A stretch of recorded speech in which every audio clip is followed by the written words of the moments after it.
you would try to find different ways to make yourself seem okay. Like something you're like, that will make me happy. This will make me happy. And you keep searching for it. There isn't anything beside you making yourself happy, you know? And so, just things like that was happening. And I honestly, like, I was just done. I just didn't want to live anymore. Um,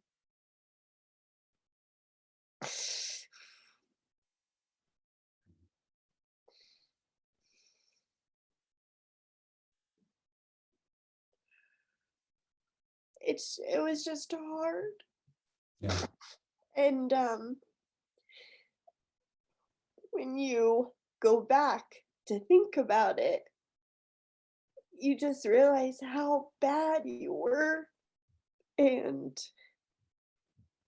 that part sucks, And I was just so down. I didn't know what to do. I feel like I stayed home that year after Cassius was born, and I was going crazy. I needed something. I didn't have anything. Um, I was overweight. I mean, it was just hard during that time.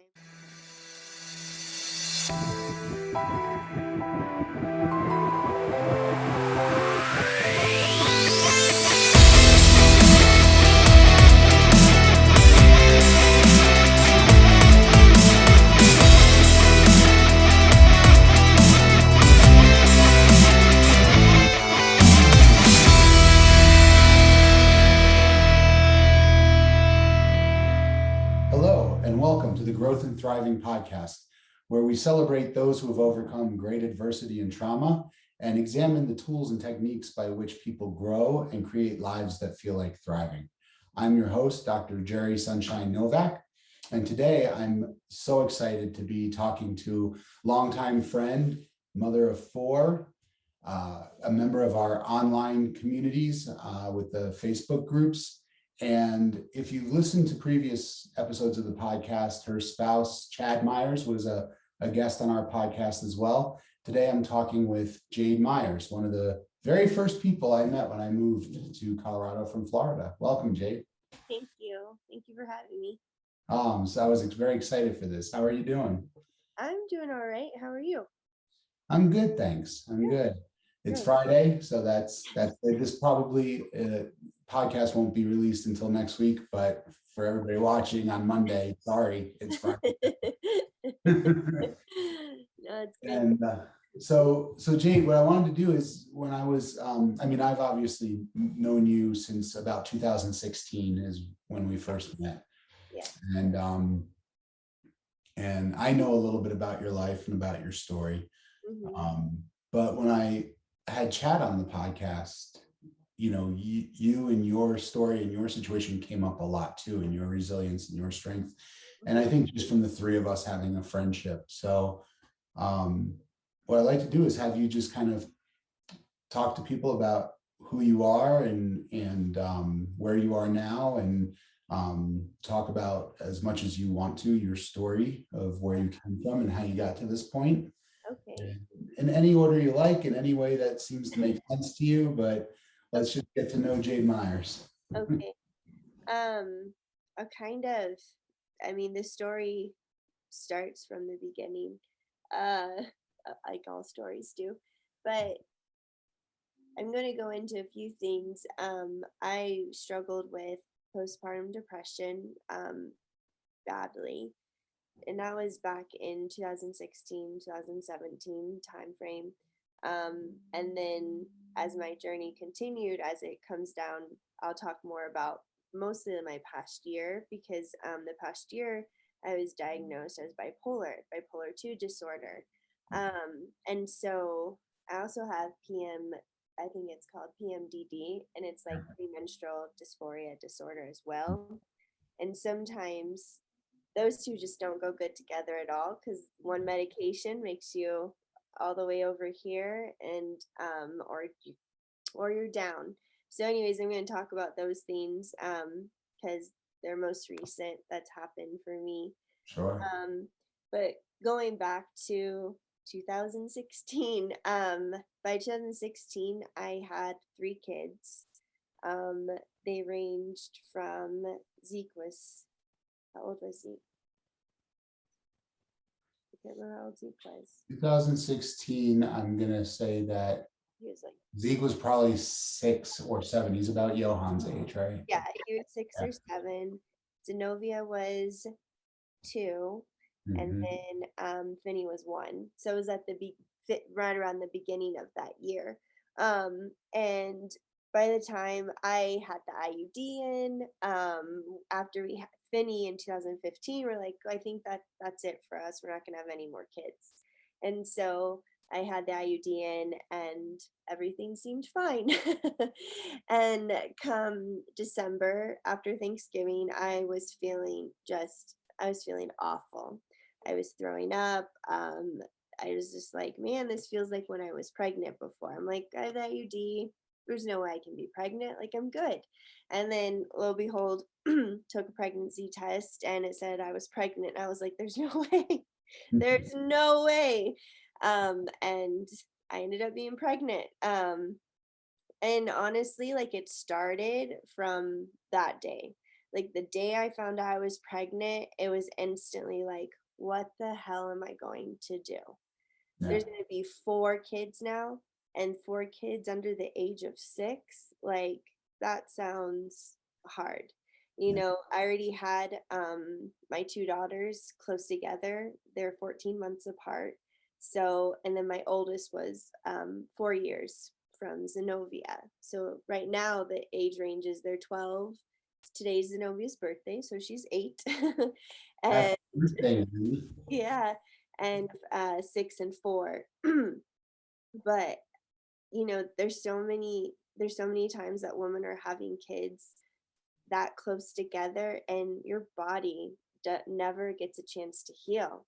You No. just keep adding on those years for you to be able to, for your body to heal mentally, physically, everything.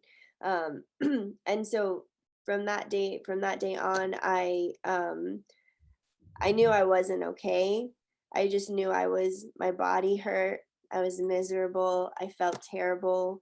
This was finding out I was pregnant. It was just 6 months out from when I had knee surgery. Like my body just wasn't prepared to do that again. And, but nobody ever is really.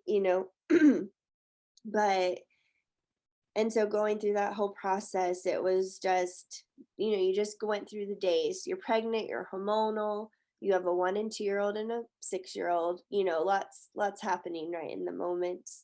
After Cassius is born, things, you're excited, a baby boy's here. And then as that started to go, I breastfed for a little bit, and slowly after I stopped, I was still stressed out, but then it just kept going downhill from there.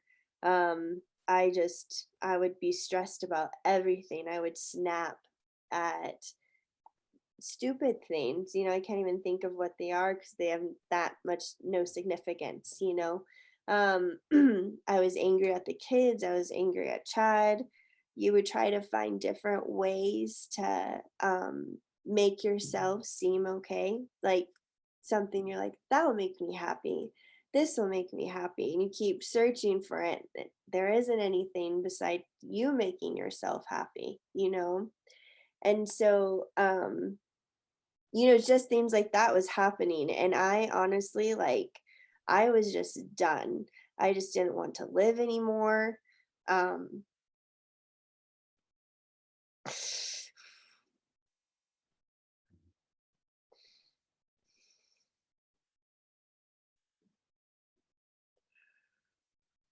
it was just hard. Yeah. And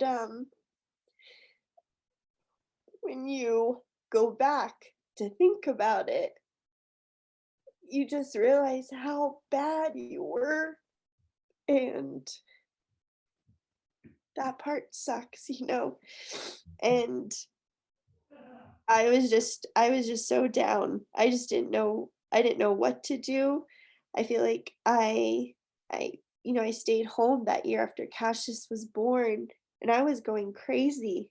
I needed something. I didn't have anything. I was overweight. I mean, it was just hard during that time. And so there was this movie I watched, and it's called When a Bow Breaks. And it talks about women who have postpartum depression, they have psychosis. Like a lot of women in there are pretty all different spectrums of what's happening. And like one of the parents, woman in that show, she had psychosis, I believe, and she ended up killing her daughter because she just, she was just, she lost it. And she was telling her story throughout this show. And then another woman, she still struggles with postpartum depression, and her kid's like 8 years old. Like there's something to be said, like having to go through all Yeah. like what's going on, and and then the other woman, just a lot of postpartum depression, different scenarios. And it was very it's how I describe it is not doing it justice, because if you watch that movie, it was so eye-opening of like what's going on. And then you feel like, oh, I'm not the only person. Like, Yes. um, you just think about that too. But that was the after watching that movie, I didn't know how to talk to Chad. I didn't know how to tell my husband, like, I'm just not doing good. And some men response is, it'll be okay. Like, this is just that time. You'll get through it. We'll be okay. And it just never felt like it was going to be okay. Then after watching that movie, I asked Chad to watch it.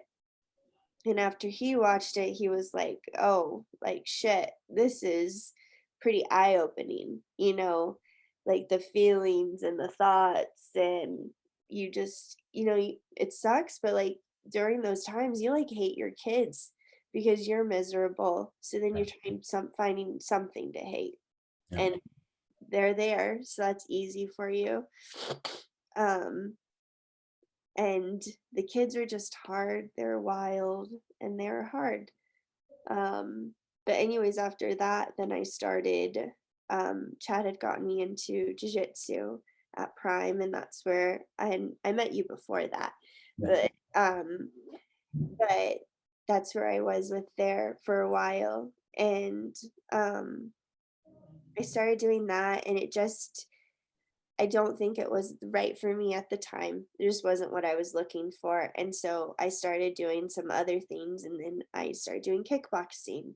That was like my focus. And that's from, I think it was June. Was it? Yeah, it was like June timeframe before Cassius had turned 1. I had been starting going. And so I was going almost 5 days a week. Like I just got addicted to it. There was a little group of us that would do it. And so it helped for a while. It helped for a while focusing on those things and having a goal. And it was going good. Things were still hard up and down, but it was a new focus I had. And I think that took away from what was going on. Um, and then after that, Chad went away to go to JCAC, and so that was like January of 19 Mhm. or 18. Eight, I don't remember. No, 19. That was of 19.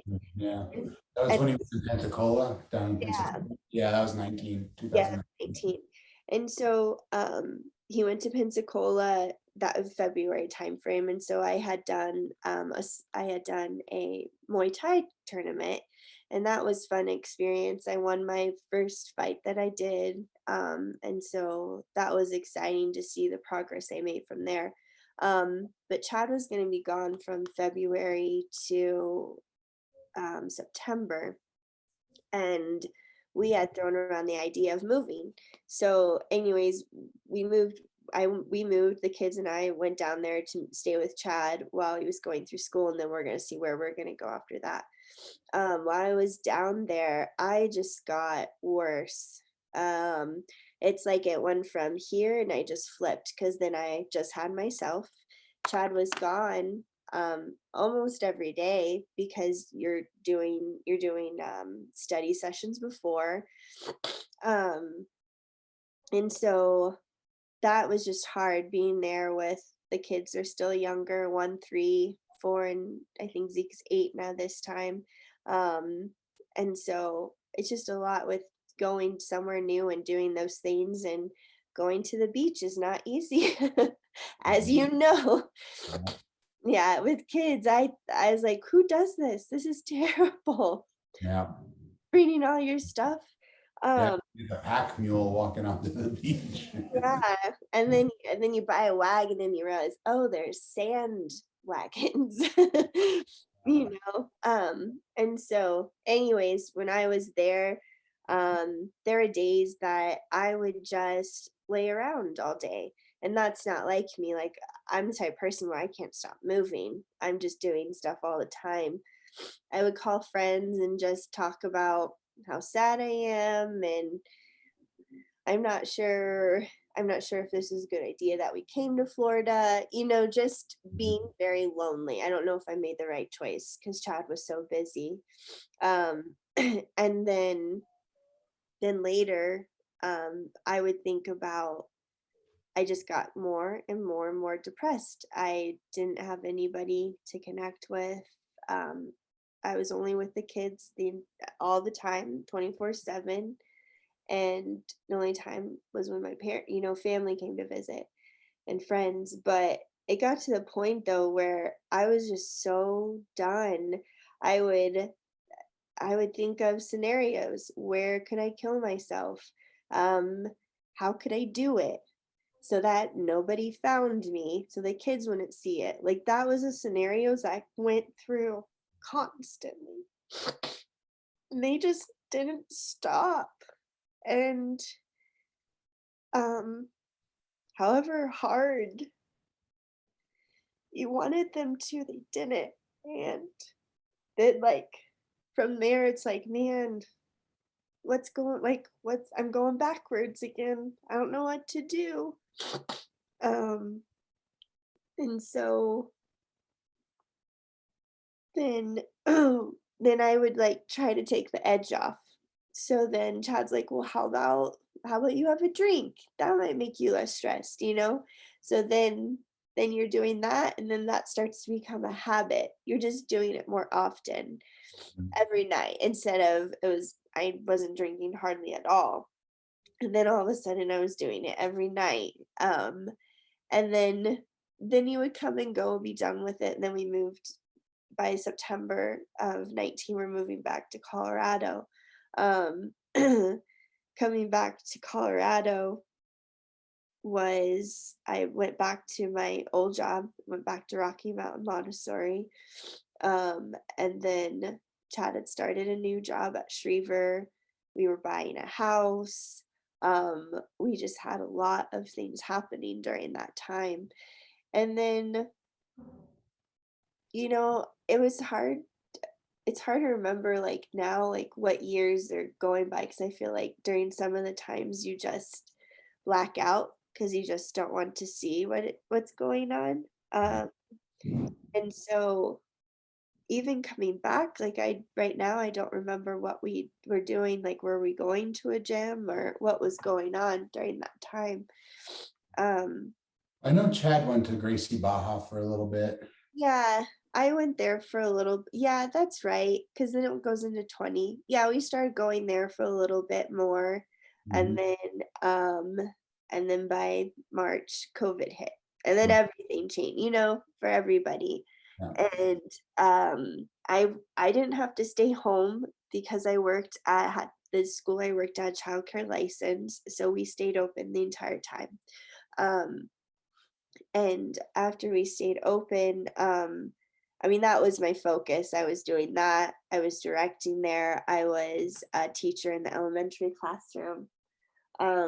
I just had a lot of stuff going on, and I think I would just find my focus, and that was my new focus. It used to be kickboxing, and now it was work. Mhm. And if it had anything to do with work, everything was there. You know what I mean? And it got to the point where I was like choosing work over family time. Like, oh no, I can't do that. I have to get it done at work. I have to do that for work. It was always work, you know?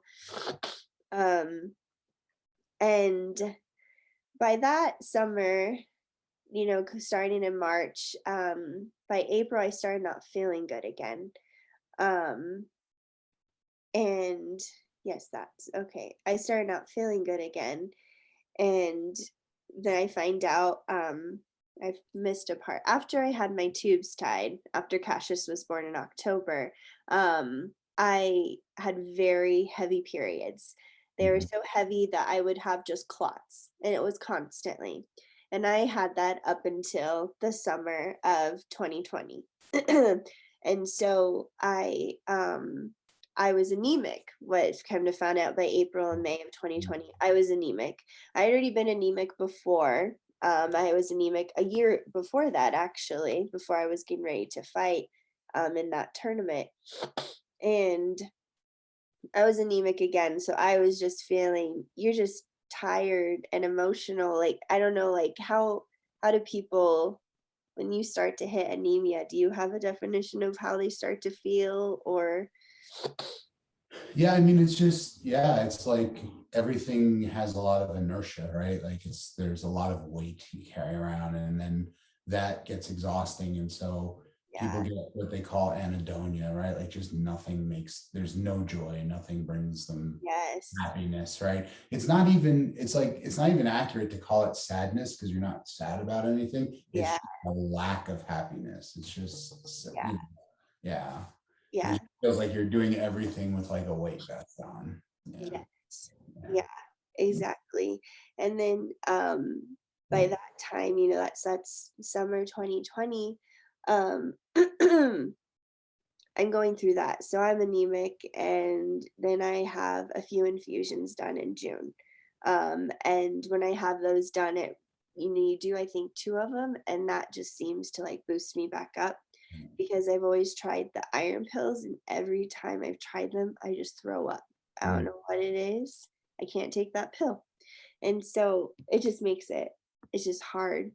Right. Um, but during that summertime, I mean, I was still miserable. I had already talked to the gynecologist about different options, like should I get a hysterectomy? There was a few other things you could do. Could I have an ablation done? Just the heavy periods of it and how mentally I felt. I just couldn't. I like it was just another thing, and I wanted it to go away. And then, so after we started talking in June, I told her how around my periods, like a lot of these things I'm saying, these are like reoccurrences every month, like what I went through. So, like around my periods, I was just angry. I was just angry all the time. I was snapping at everybody.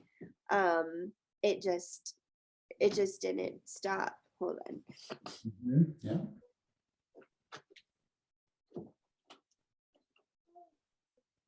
Are you all done? Are you all done? You want some food?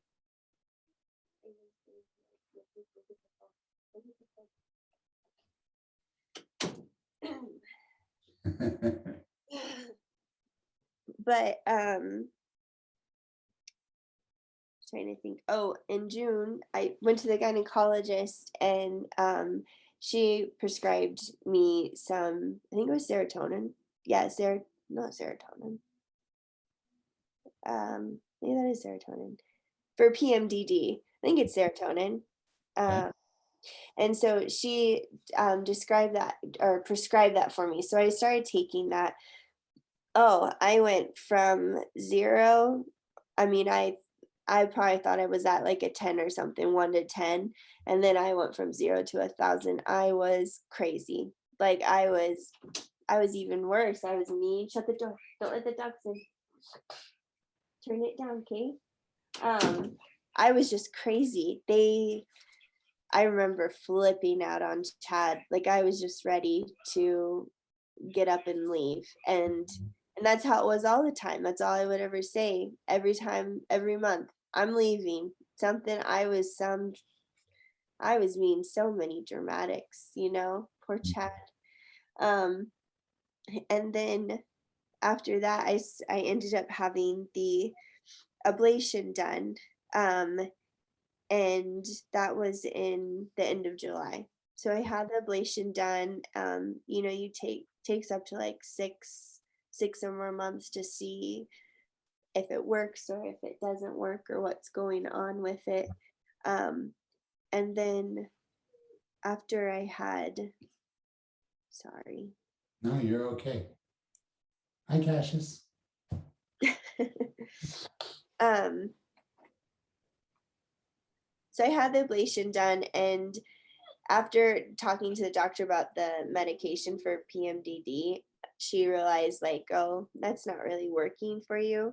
And I said, maybe I can go talk to a therapist or go to a psychiatrist. Like I need something else, because the medicine she prescribed didn't work. And I was like, I'm not doing anything else again until I talk to somebody. And so I ended up talking to somebody at North Spring Psychiatry because they've done great things for me.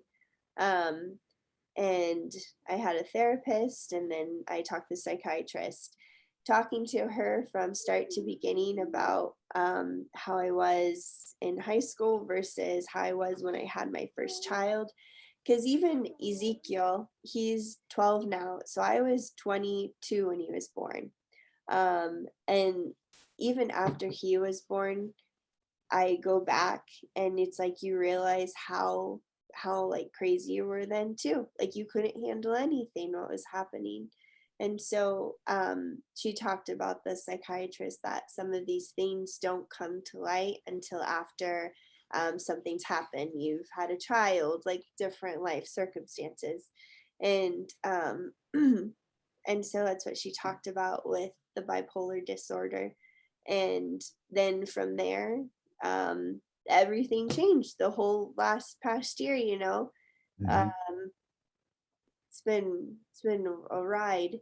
So after that, they start you on medicine, Lamictal, um, and that medicine's used for seizures or a Yeah. mood disorder.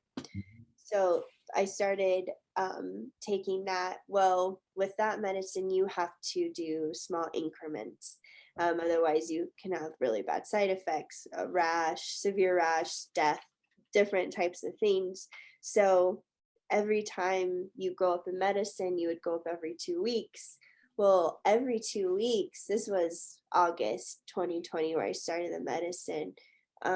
Every 2 weeks, you got used to the medicine, then you put in, then you go up, and then it felt like I was just in a manic episode for months where I didn't know what I was doing, poor choices, Yeah. just weird Yeah. stuff.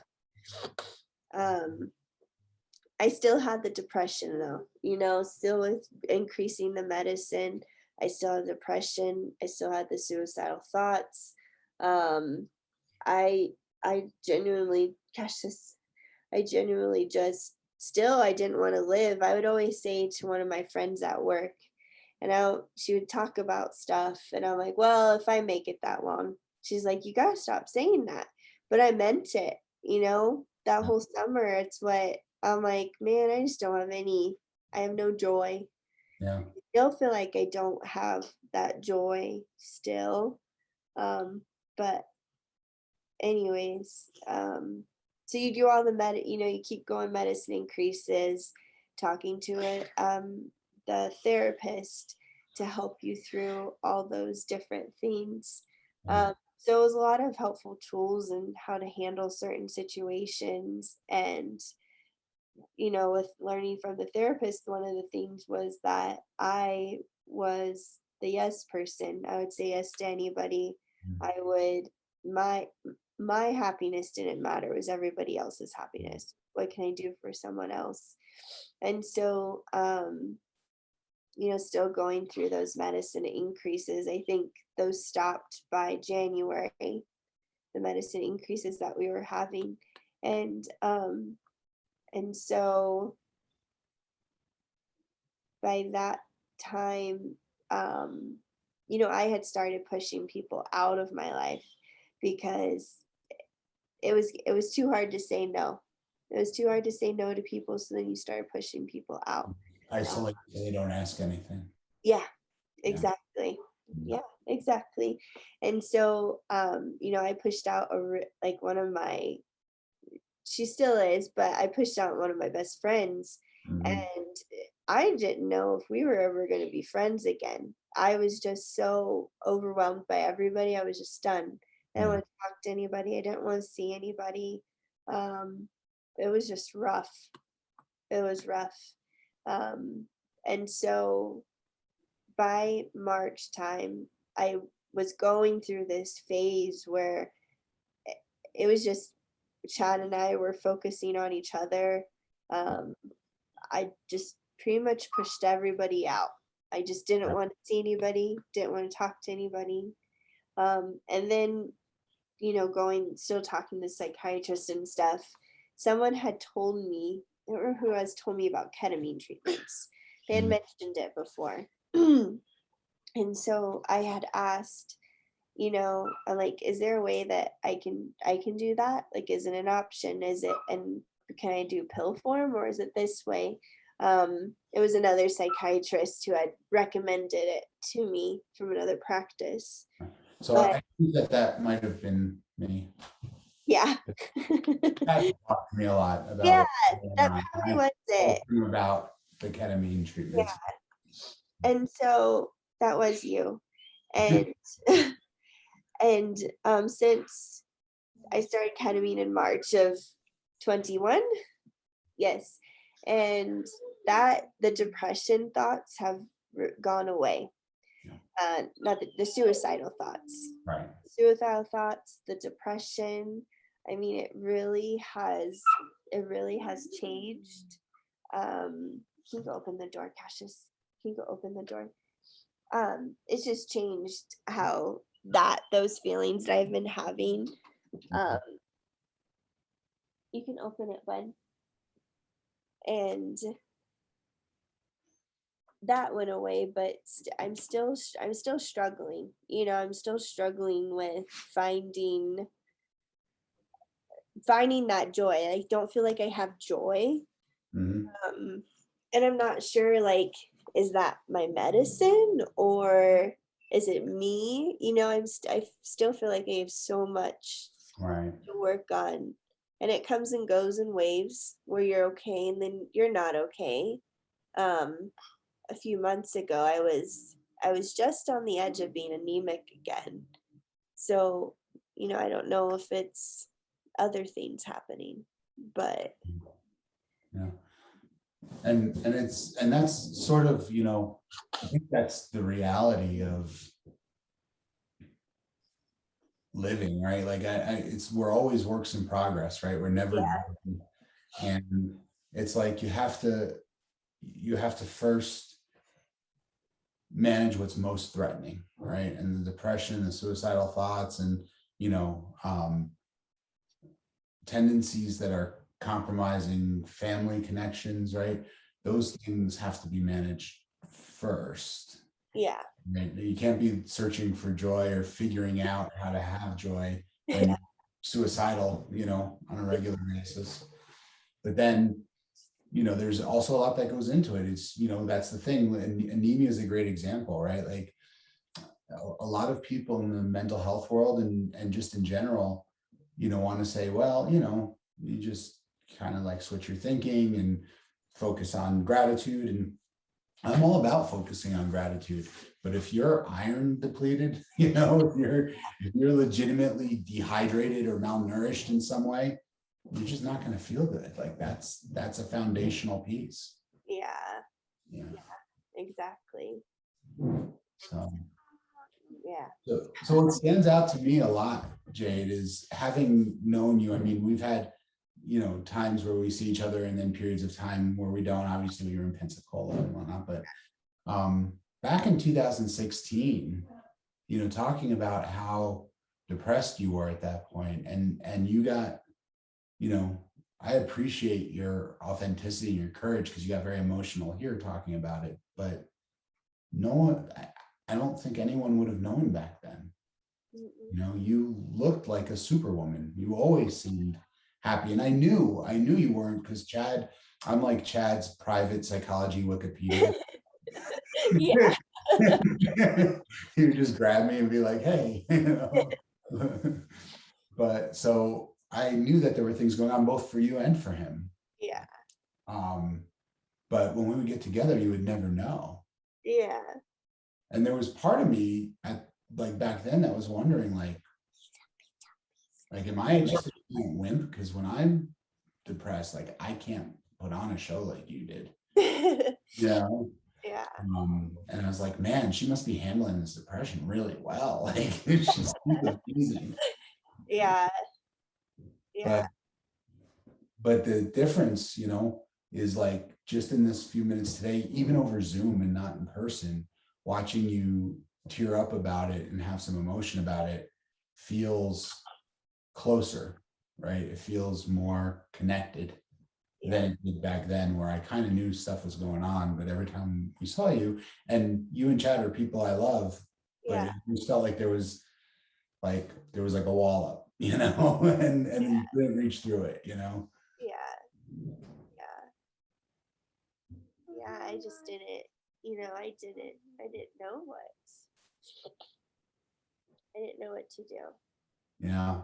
And during that time too, I know Tiffany had told me, you should go see a therapist. Like, you should go talk to this person.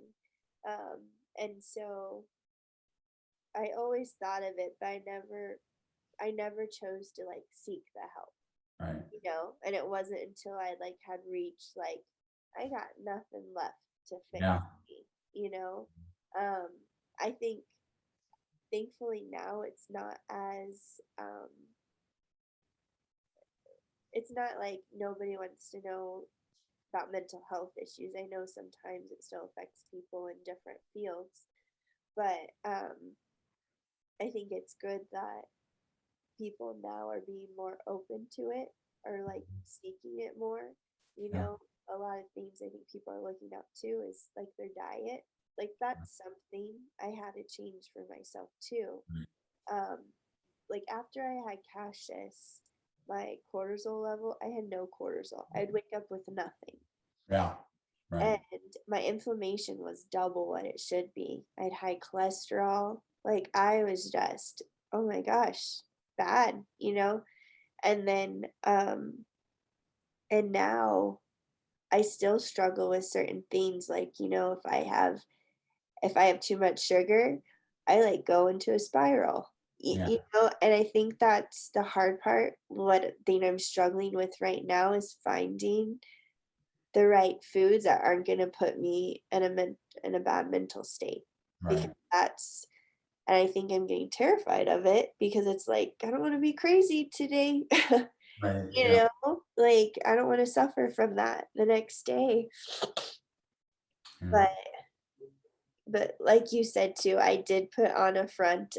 I made it look like everything was okay, that I had my shit together. But I didn't. Yeah. Yeah, I just shared a thing on Facebook recently, just this week, I think, that said, admitting you don't have your shit together is the new having your shit together. Yeah. That's funny. I didn't see that. So yeah, nobody's got it all together, right? And that's the bit of it, right? Is so I'm curious, are you at all familiar with the ACEs study? I don't think so.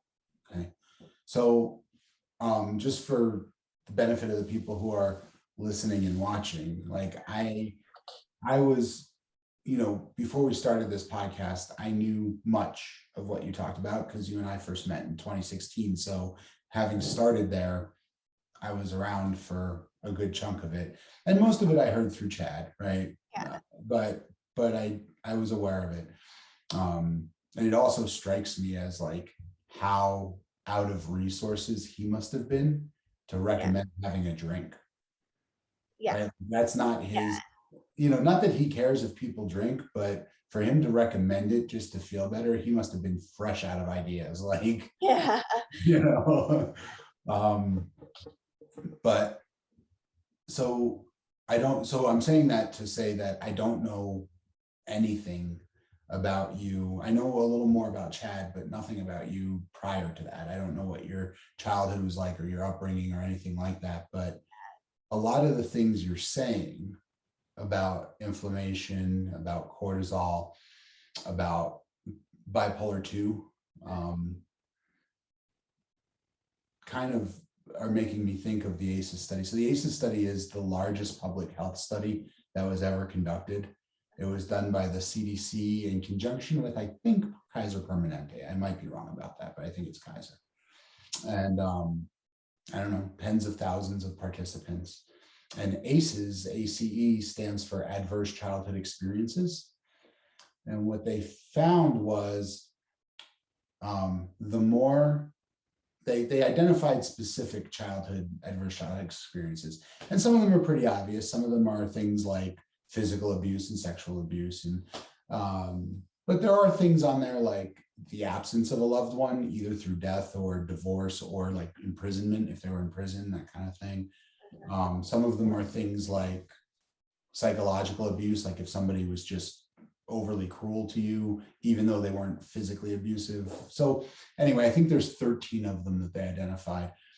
And what they found was that the more adverse childhood experiences a person had, the higher their risk was for a whole assortment of health problems later in life. And some of those you would predict. Some of those are mental health things, right? Depression and anxiety and PTSD and substance use problems, right? Alcohol and drugs, smoking, things like that. Yeah. Then there was a host of other lifestyle related, like things like obesity and diabetes, type 2 diabetes. Those things were in there. But what they found, which was fascinating, is that people were at a higher risk for certain things that we might not have previously considered. Things like asthma, allergies, lupus, heart disease, high blood pressure, heart disease, gum disease, like all these things are inflammation related, and they have to do with us. We have a sympathetic nervous system, parasympathetic, and the sympathetic is that fight or flight or freeze kind of, but it's all adrenaline and cortisol, and your digestion shuts down and your blood pressure goes up and you're like on high alert, right? And then that nervous system is supposed to kick in during emergencies, but then it's supposed to be balanced with so if the sympathetic is the fight or flight nervous system, the parasympathetic is what they call rest and digest, right? Like your heart rate's supposed to come down and your blood pressure comes down, you get tired, maybe you want to sleep, you definitely get hungry and want to eat and nourish yourself. And for people who have had trauma or adversity in childhood, it's different than us in adulthood because developmentally they're still forming. And so those events alter the trajectory of their development. And so some people end up spending much of their lives in that sympathetic aroused kind of, right? There's some people who believe, and I'm one of them, who believe that a large part of the depression we see in our society today is actually adrenal fatigue. It's people who are in fight or flight mode so much of their lives that they wore out their adrenal glands, and that absence of adrenaline makes them feel tired and sluggish, and right. So I don't know what your background was like, but you might look up on the CDC website and read about the ACEs study and see if any of that sounds familiar to you. See if it sounds like it fits. Yeah. It could be a piece of the puzzle in finding joy, Yeah. Yeah. Exactly. And that's what, obviously, I would have loved to say, oh, everything's going great now. You know what I mean? Like, yeah. But, I think that that's just life in general. And then going through different things with kids. I just wish that there was more resources for women, like right out of the get-go. You Yeah. know, like you've had this baby, you call us in 2 months if you're not feeling good. Anytime you're not don't feel right, I feel like there should be something out there because you know what it's like to have kids. It's so freaking hard, It you know, is. and when the kids are screaming when they're infants, and that's a lot for a first time mother or any parent. Right. And each child you add, like, when you have another child, that's addition, right? You added one. Yeah. The level of chaos actually goes up by an exponent, right? Yeah. Not by an addition of one. Having another kid is like adding four more. It's Yes. like, Yeah. and then when you go from 2 to 3, it's like adding four more again. And yeah. Yeah. Yeah. I mean, it's crazy. And you guys were young. Yeah. I had my first kid at 37, and I Yeah. had no idea what the fuck I was doing. I still don't, I'm kind of like, I hang on by a very thin thread a lot of the time, but Yeah. I try real hard. Yeah. Right. That's all we can do. We can try. We can try. Yeah. But But one of the things I try to do with this podcast, right, is I try to help. I think sometimes people who have had long histories of trauma, of abuse, of depression, of not feeling right, um, don't quite understand what thriving or feeling great or living, what that really is, right? yeah. And because the truth is, everyone's got shit. Everybody's got problems, right? There's Yeah. nobody who's immune. Yeah. So I look at it this way. I mean, this is how it makes sense in my mind. And I'm not by no way saying like this is the way it is. Like other people can see it differently, and that's fine. But for me, essentially, like the universe, in my experience, gives very few people wonderful experience, right? Like there's very few people who just like, the universe conspires in such a way that life is amazing, right? Yeah. Um, what typically happens is every so often, every couple of months or couple of years, the universe shits all over you. Yeah. And in between those periods are blank, like white sheets of paper. They're blank, right? And so how good you feel in the world and how much you're thriving is very much about what you do in those blank periods, in those blank pieces of paper, right? Because two things. The first is the more you can find joy and have gratitude and get your nutrition dialed in and your exercise dialed in and treat yourself well in those plain periods, then just naturally, the more of your life you're going to spend feeling good. Yeah. But it also builds the resilience. I think of like old video games like Street Fighter, where you had that bar over your every time your guy hit, he would lose some of his life, right? So you'd have to play defense a little bit, let that bar build back up. Yeah. So, right. So in the blank times, the more you're eating right, connecting with loved ones, getting enough rest, hydrating, finding joy and gratitude, and the more your life bar builds up, so the next time the universe shits on you, you're more resilient and capable of handling it. Yeah. Yeah. That's true. And so it's a tricky thing, but what I do want to show people is that it's never just pure blissful joy without challenges, Yeah. right? People who are doing the best in the world still have grief and sorrow, and Yeah. Yeah. I think like for parents when, you know, you're you're going through your stuff and your kids see it.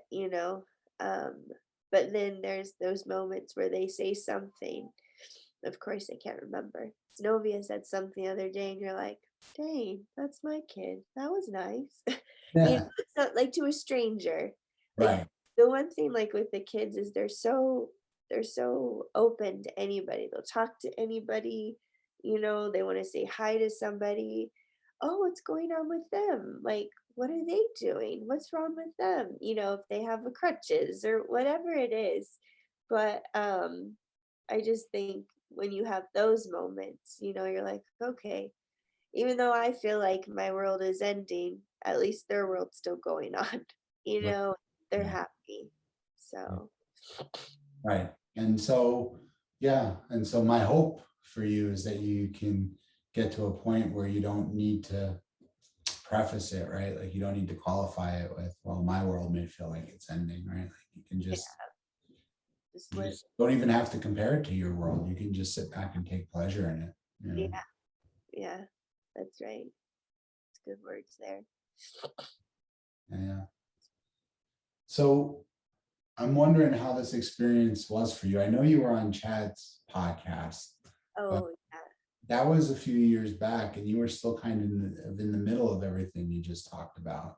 yeah. So I'm wondering what this was like for you to come on and just talk about kind of start to finish from the last 5, 6 years. Um, I I know like for sure it would take me a long time, I feel like, to say you know what I mean, go from detail to detail. So I think coming to it, um, yeah, I don't, it's just hard to say, talk about it. Mhm. Um, yeah, I just wish I was a little further, you know, We but are what we are. yeah. Um, and like a lot of my, like, this is adding more to it. Like, I I worked at a school, you know, for 3 years, Mhm. and like I talked about, like, I gave everything to that school, you know?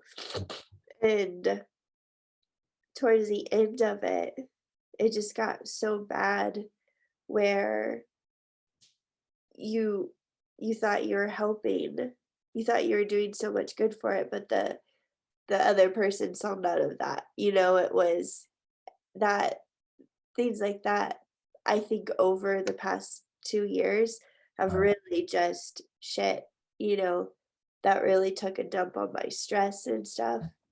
Like undervalued and unappreciated. Yeah, yeah, and so, um, like, I honestly don't know, like, how this past few years I've just functioned, you know, and, like, how have I been able to function? And I think it's bad too because some days at work when I would be coming in, I never would just not come to work. I didn't know how to do that, you know? And, I remember there were days where I just couldn't handle the day, and they would have to say, "Jade, you have to go home. You're not staying here. We Mhm. will be fine. Leave," you know? And that's like though I would have to get to those days to even get a break. But then is that really a break? Because you're just, you know, going through your emotions and stuff. Yeah. Um, Yeah. but yeah. And my therapist, I talked to her last week, and a lot's happened in a few months too. Um, and you know, when you look at somebody, you're like, "Are you okay?" You know, it's like, "Doesn't seem like you're okay." And you're like, "Oh shit, no, I'm not." Yeah. You know, Right. you're like, "Oh, I thought it was okay, but no, not when I saw you." You know? Um, but she resigned from her position, so I'll have to find a new one. Which that sucks, you know? Yeah. Yeah. When you have to go, just back through that and stuff. Cassius fell asleep. Yeah.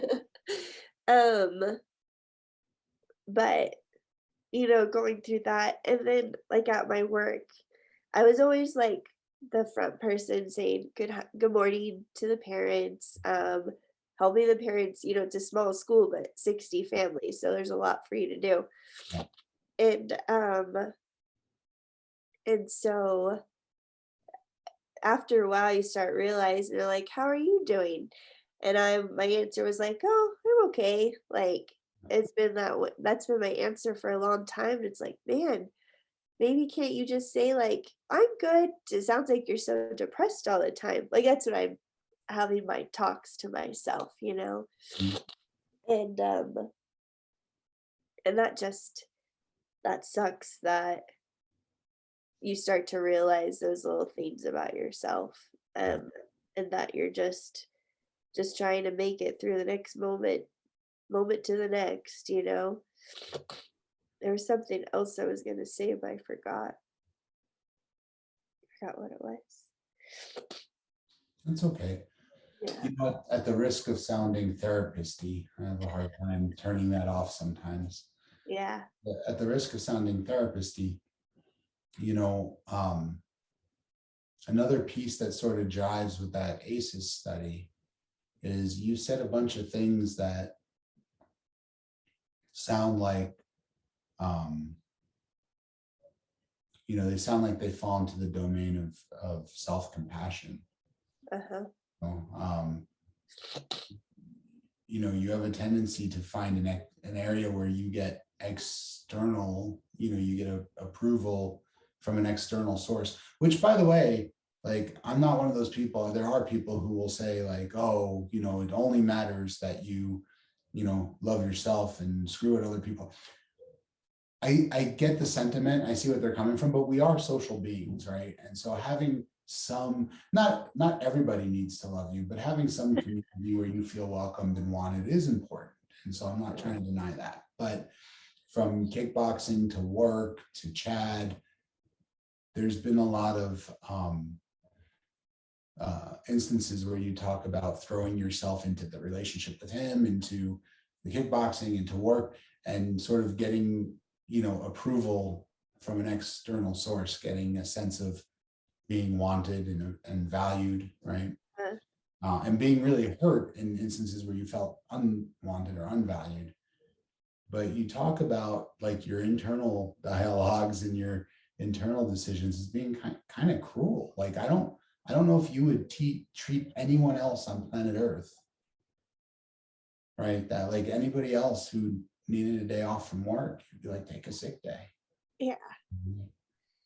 Anybody else who, like, if a parent said, how are you today? And they said, oh, okay.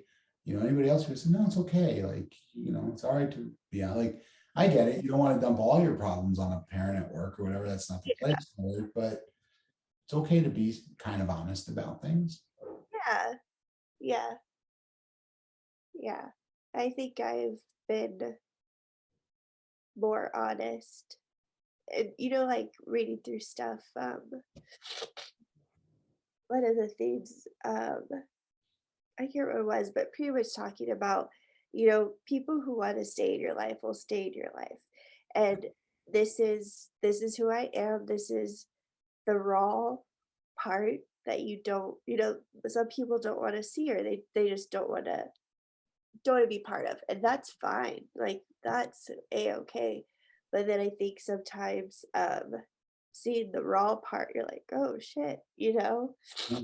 Well, and what I would say is like, for like you in this instance, it could be anybody, but in this instance, we're talking about you. Uh-huh. I think if anybody thinks it feels nice, it feels good to be appreciated for doing well, right? Like, so if you're knocking it out of the park at work, if you're winning your first kickboxing match, right? And you get appreciated for that and you think that feels good, try being loved and wanted by somebody who's seen you at your worst, right? That feels even better. Yeah. That's what's up.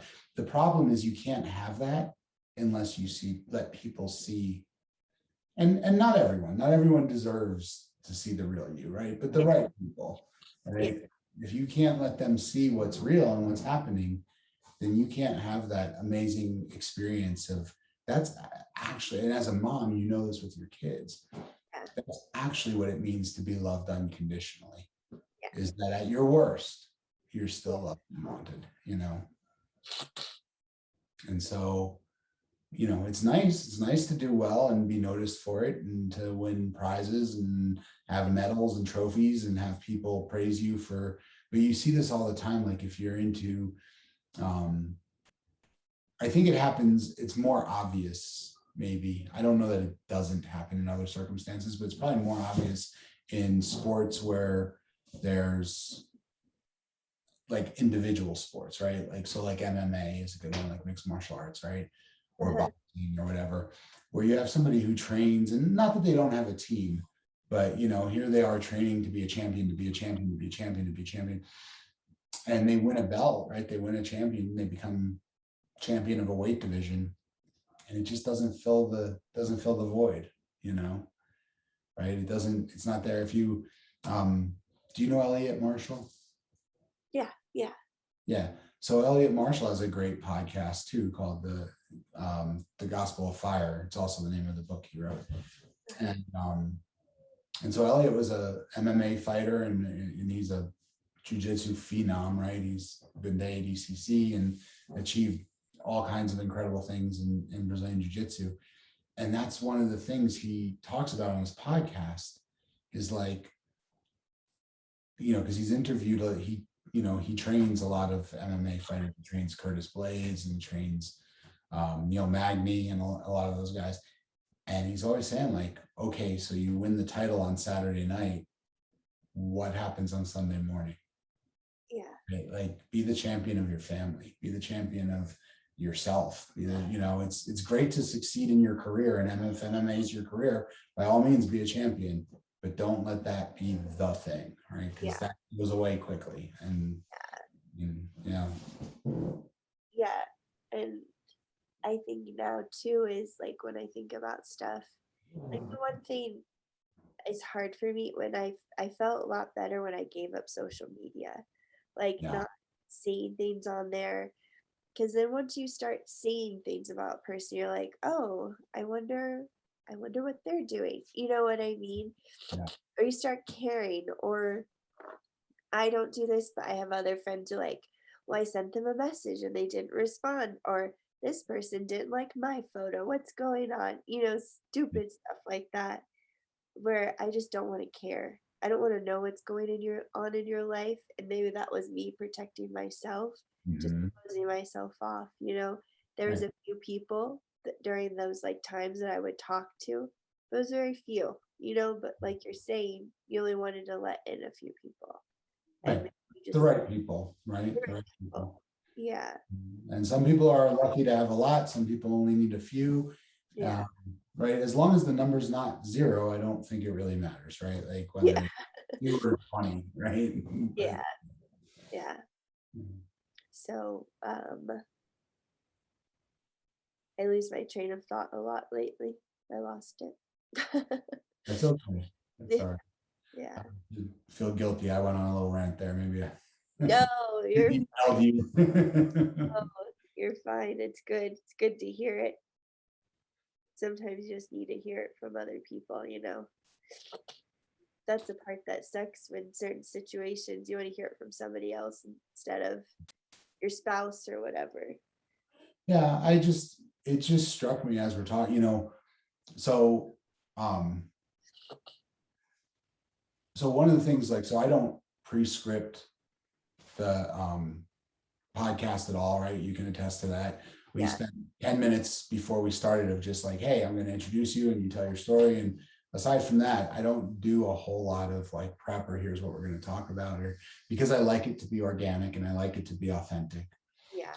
And so what's interesting to me, and it's not at all criticism, I'm hoping you can hear it for what it is that I was anticipating this conversation going very differently,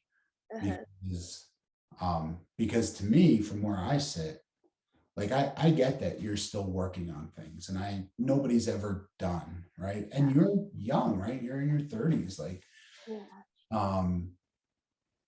but to me, like, my perception is that you are, Cassius was saying he's a superhero. I see you as being incredibly resilient and strong, like a superhero, and having overcome tremendous things. And I feel like, when you're looking ahead, like when you're climbing Pikes Peak or whatever, and you're looking at the summit, you're like, holy shit, I've got so far to go and I've got so much work to do. But if you just turn around, right? And look down. You're like, holy shit, I've come a long fucking way. Yeah.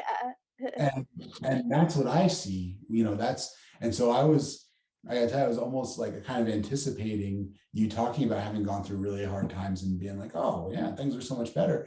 Yeah. And it's okay. Like, it's okay that it didn't go that way. I'm not trying to criticize, but I expected that because of my perceptions, right? Like, I see you and Chad also as like having overcome tremendous adversity. Yeah. And I don't think that's a misperception. I think that's accurate. Yeah. Yeah. You've seen it, Yeah. So it. yeah, everybody's still working. Everybody's still got things to accomplish, but Yeah.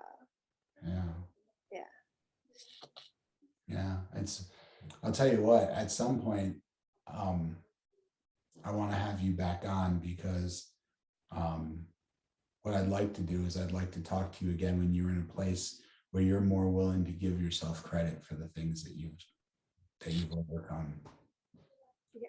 Because you deserve that, and you deserve a public forum. Broadcast it. Yeah.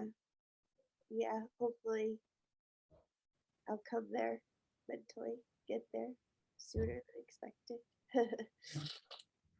Well, and I mean, there is no deadline, right? Sooner or later, like, you come a long way from daily suicidal thoughts, right? I mean, come a long way from that. You've got this beautiful kiddo sitting in your lap, and when we first met, you were pregnant with him. So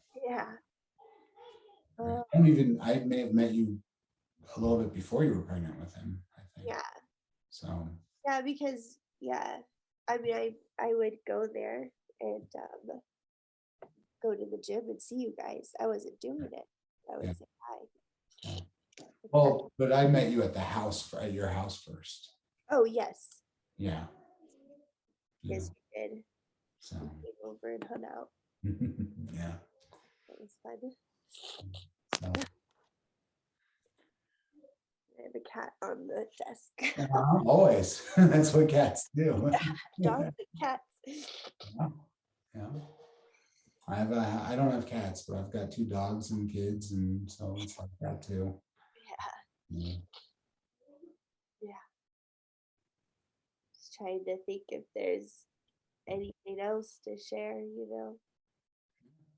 But I think, the big thing too for women and stuff, like, it's okay to not have your shit together.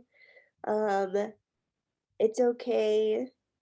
It's okay to have obviously it's okay to have breakdowns because we all do it. You all need a break.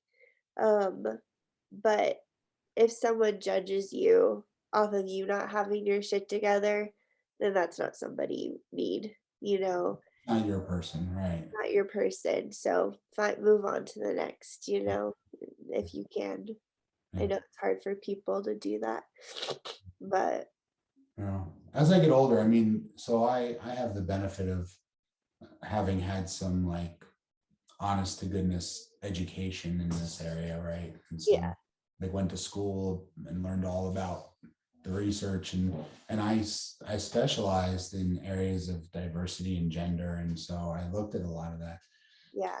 It's just, as I get older and I'm in the world more, it's getting clearer and clearer to me that we've created this society, and I think there's a lot of things right with our society. Listen, I'm a veteran. I love, I'm grateful to have grown up in the United States. I think the United States is far from perfect in a lot of ways, but man, there's not too many other places on planet Earth that I would have rather been. So I'm not totally down on it either, right?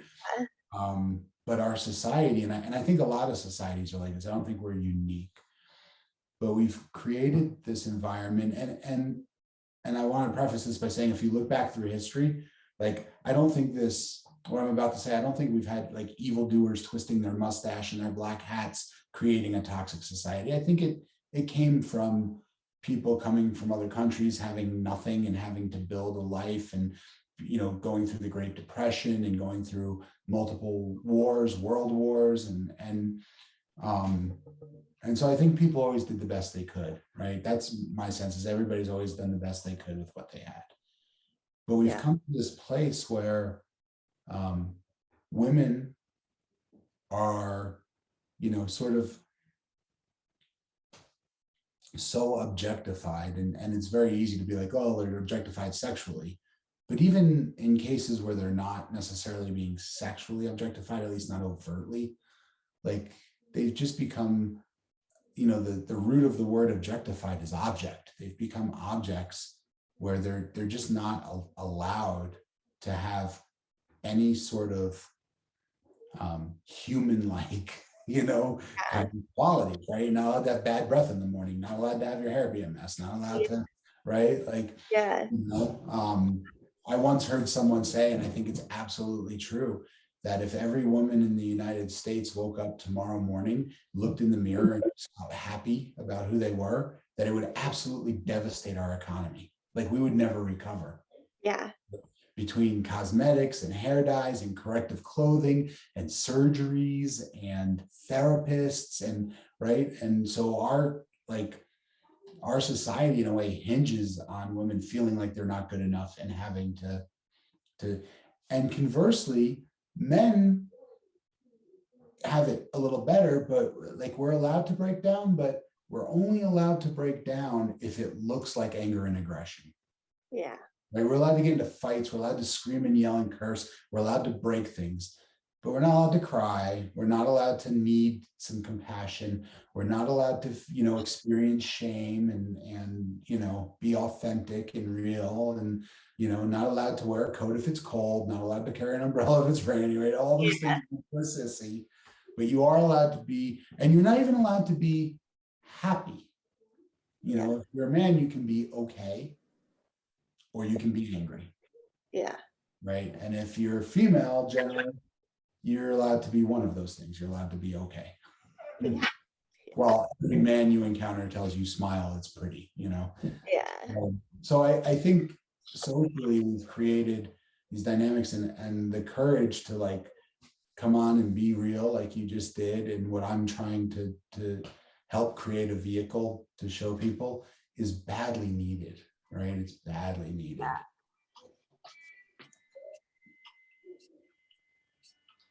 Like, I don't know where it is. It's under the bed.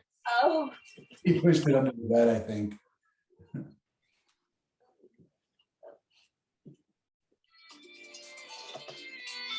Okay. So, and that's not to say everyone's like that or to like make broad generalizations, but I think the more we can learn to see through the matrix, right? And like learn to see that stuff, the more we can choose to reject it. Yeah. Yeah. For sure.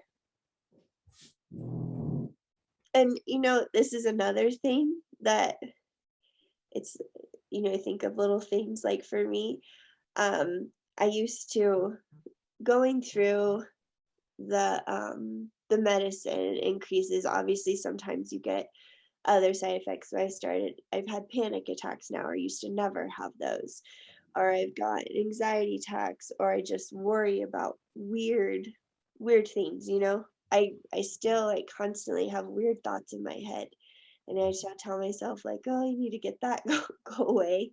Right. But I had a point of where I was going with that.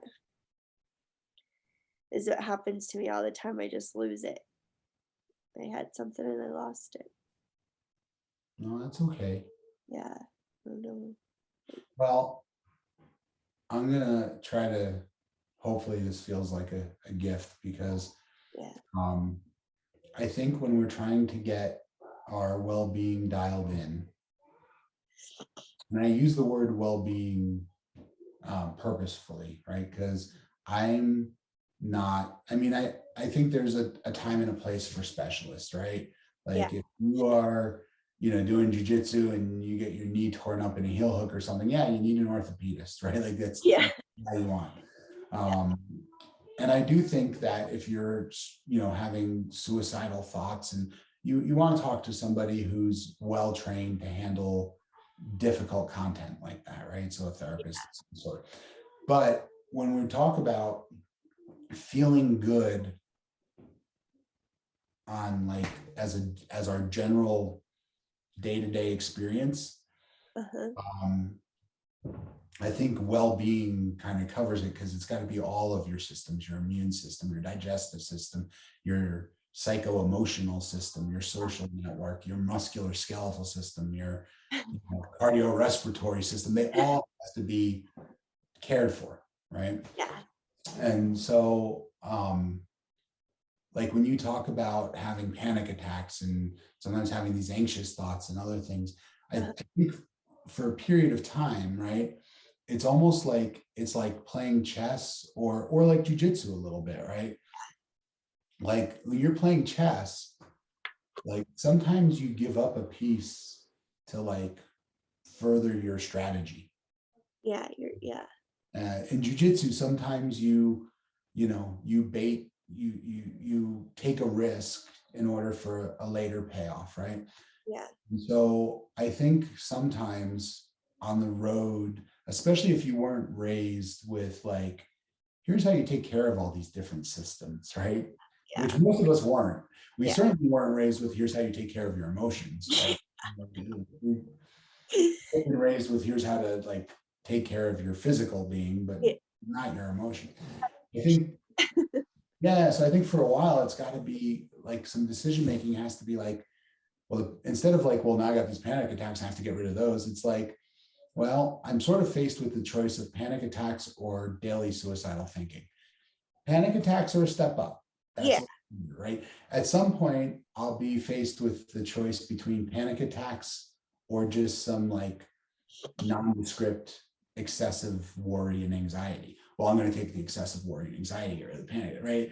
Yeah. And so it's sort of like, it doesn't go from like daily suicidal thinking to nothing to like, I'm great. Yeah. And this is just part of it's a stop on the road, Yeah. And could mean medication changes, could mean therapy changes, it could mean diet changes, but as you dial it all in, that road should continue, Start to find the correct path. Well, I think you're on the correct path, right? Like, yeah. There's a saying in Judaism that says, if you're wondering which is the correct path, you're on it. Yeah.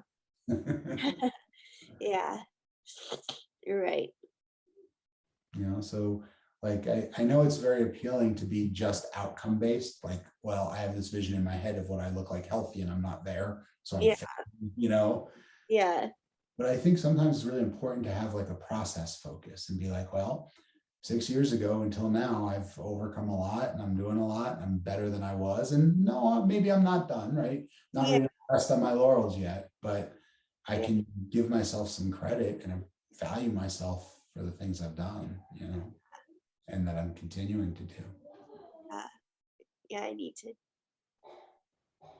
focus on some things like that. Yeah.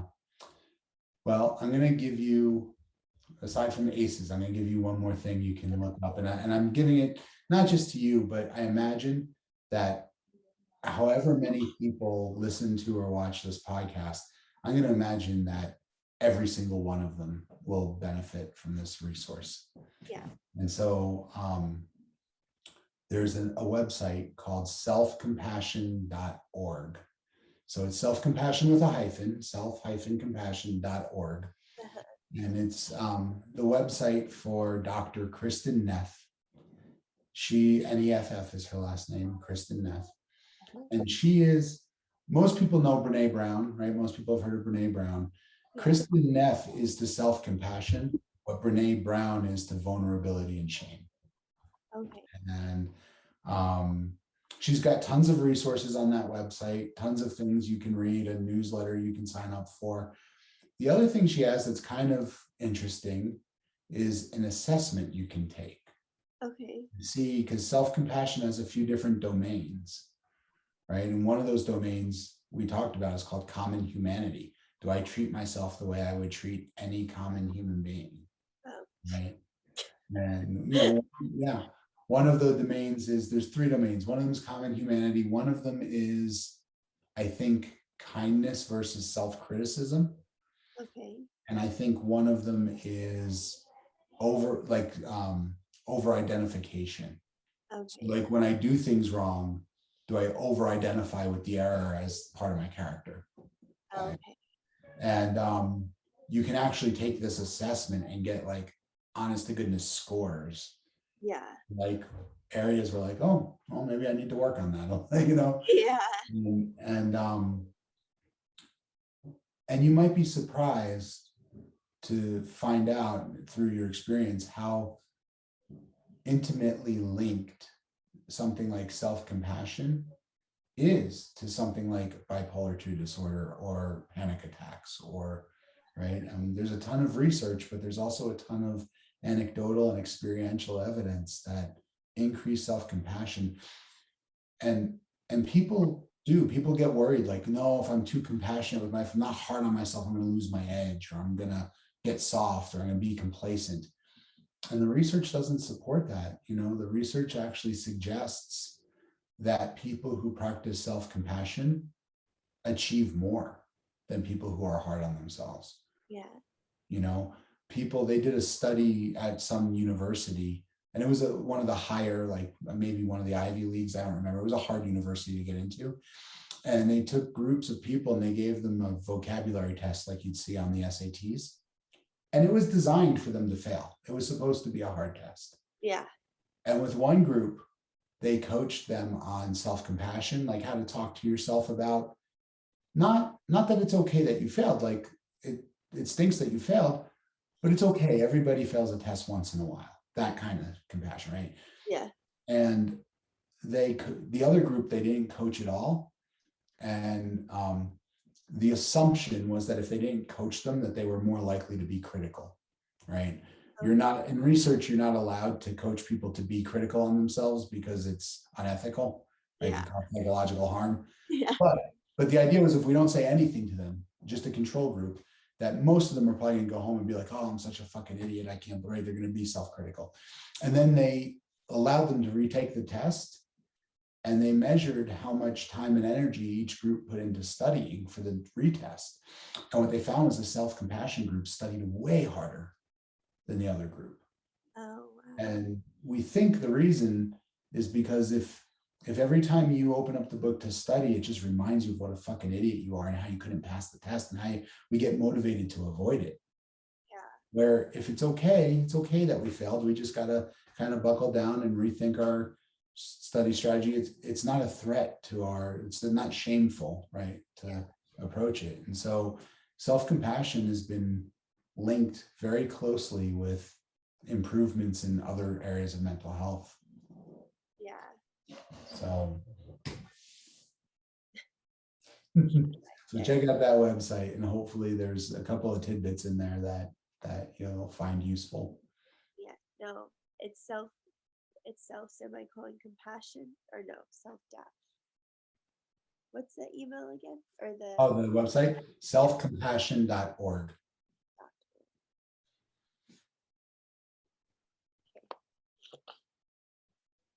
Yeah, no, I mean, I feel like lately I haven't had time because I was so involved with work, and you know how the economy is, people quitting and going.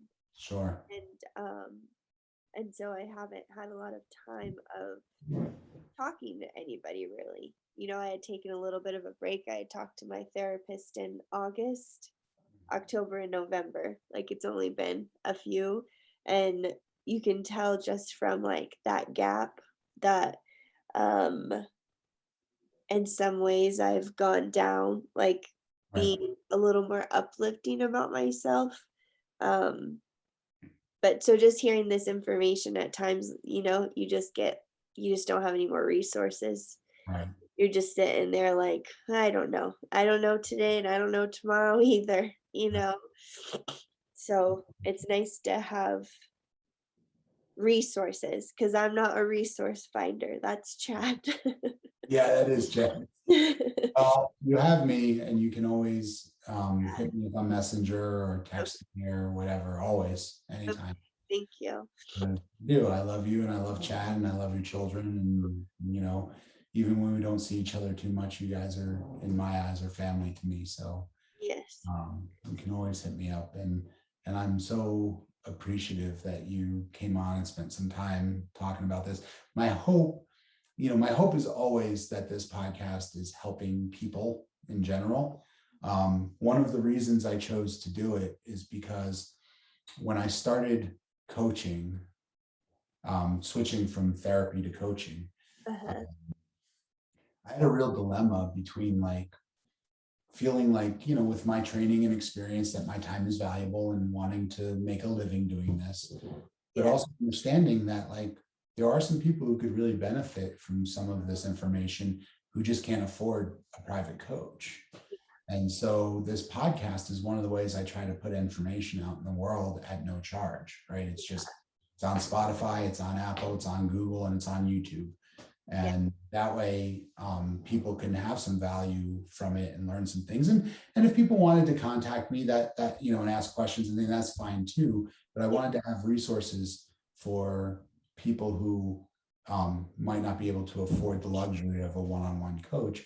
Yeah. But I'm also hopeful that this has been somewhat cathartic and therapeutic for you to come on and talk, because you've accomplished so much. And the fact that there's maybe still some distance to go doesn't minimize that. It doesn't undo it or invalidate it in any way. You deserve to be proud of what you've done. Yeah. Yeah. I'm proud of what you've done. Thanks. So Yeah. have any like final thoughts or things that you want to leave with anybody who might be listening before we wrap up? There's always one person who wants to listen to you. So don't feel like there's nobody. Yeah, for sure. And keep trying until you find that person. Yeah, keep trying. Yeah. Just because you found a few of the wrong people doesn't mean the right people. Yeah. I mean, there's dog hair everywhere because we have a new dog. I hate it. Okay. There was Chad's obviously been there through lots of things, almost 10 years. But, a friend, there's lots of different friends who, where I'm having a bad day and they're there. They show up, they drop what they're doing to be there for you. And I think that's good. But what I was going on to was that there were so many times where I didn't want to call anybody. And I wouldn't. And then you just make yourself worse by, you just go down. Yeah. Those are the moments where shame wins, right? Yeah. Yeah. Exactly. Shame win. Yeah. So I appreciate your courage and your authenticity so much. And I really value you coming on, and I want to have you on again down the road a bit. Yeah. Maybe you and Chad together. We'll see. Yeah. We can talk and see what you guys want to do. Yeah. I think it's, as much as everyone loves to hear the happy ending about the person who had a really hard time and now everything is great, I think there's real value in seeing somebody who's overcome so much and is still working, and that's okay. Yeah. It's okay to still be working, right? And so what I'll say is anybody who wants to contact Jade or get in touch with her, ask her questions about this podcast or leave a message or anything like that, we'll probably do that through me because Jade doesn't have like a professional email or contact. She's not working at the Montessori school at the moment, and so I'll give out my information and I'll pass any messages along to Jade. So for me, the best place to find me is through Facebook, and on Facebook I've got my page is Growth and Thriving LLC is the page. We have 3 groups on Facebook, 3 communities that we run. One is Growth and Thriving After Trauma. The second is Thriving Fathers, Parenting After Trauma. And the third is Leadership Skills for Survivor. I personally on Facebook am Jerry Sunshine Novak, also on Instagram, Jerry Sunshine Novak. And you can just message me, leave me a message, leave a message in any of those groups or communities, and I will pass them along to Jade.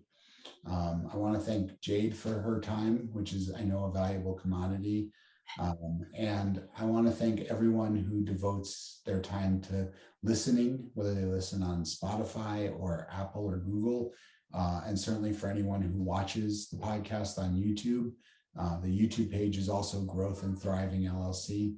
So thank you so much to everyone who makes this possible and successful. And for the moment, I'll say Dr. Jerry Sunshine Novak signing off, and keep growing until you're thriving. Thank you. Thank you.